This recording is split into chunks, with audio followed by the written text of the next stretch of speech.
The summer of 2025 descended upon Europe, bringing with it a suffocating, record-breaking heatwave that gripped the continent in its sweltering embrace. The air itself seemed to shimmer with the intensity of the heat. Streets emptied as people sought refuge indoors, schools closed their doors, and daily life, as it was known, ground to a virtual halt. The rhythm of the cities faltered, and a strange stillness settled over everything.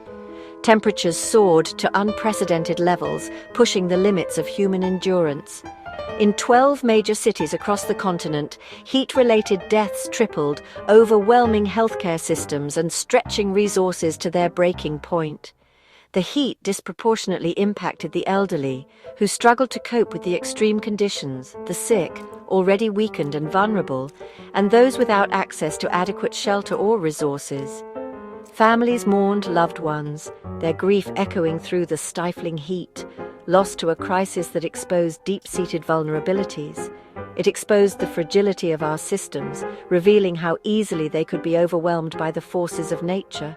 Wildfires raged uncontrollably across Greece, fueled by the dry conditions and relentless heat, Spain and Turkey, leaving a trail of destruction in their wake.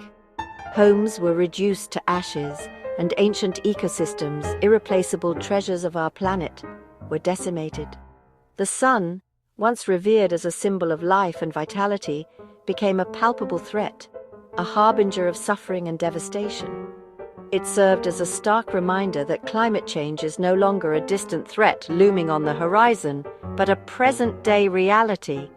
The devastation reached every corner of the affected regions, leaving no one untouched. Both urban and rural communities bore the brunt of the extreme heat, leaving lasting scars on both the people who endured it and the land that sustained them. This was not just another heatwave in the history books. It was a dire warning, a wake-up call that demanded immediate action. The science is unequivocal. The data paints a stark picture. This deadly heatwave, which gripped Europe, wasn't just a random occurrence. It was intensified by the escalating effects of climate change, a phenomenon we can no longer afford to ignore. Studies conducted by leading institutions around the globe confirm these alarming trends. These extremes, the scorching temperatures and prolonged droughts, are demonstrably not simply natural cycles playing out over time. They are, without a doubt, the direct result of decades of unchecked pollution, the relentless release of greenhouse gases into our atmosphere.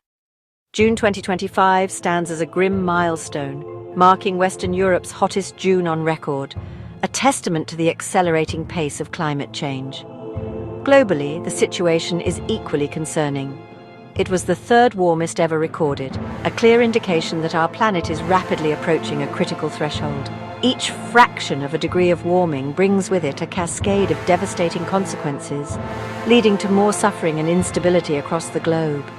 And as always, it is the most vulnerable among us who bear the brunt of this crisis, facing disproportionate risks and hardships. Our cities, originally designed and built for a milder, more predictable climate, have become deadly traps, amplifying the effects of extreme heat and posing significant threats to public health. The alarming tripling of mortality rates during these heat waves serves as a stark reminder that we are pushing our world beyond its limits, with devastating consequences for human lives and ecosystems alike. The climate crisis is not a distant threat. It is here, now, unfolding before our eyes with increasing intensity. It is demanding urgent, decisive action from all of us, from governments and corporations to individuals and communities. We can no longer afford to ignore the overwhelming scientific evidence or the immense suffering that climate change is inflicting upon our world. In the aftermath of these devastating events, a global demand for justice is rising, echoing across continents. People are no longer willing to stand by silently. People everywhere are asking a crucial question: who should pay for this escalating crisis?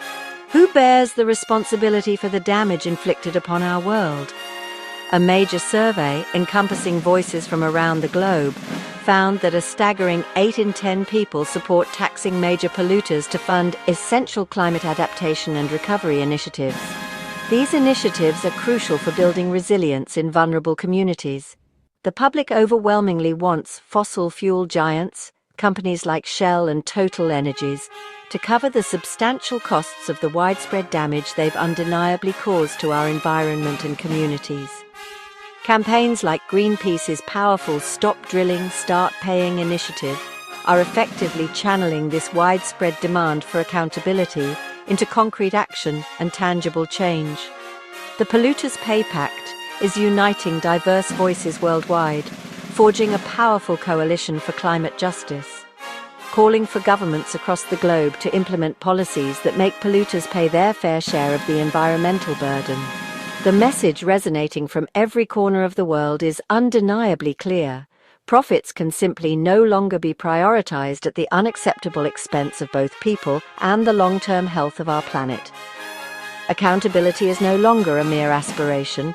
It is now a powerful and rapidly growing global movement.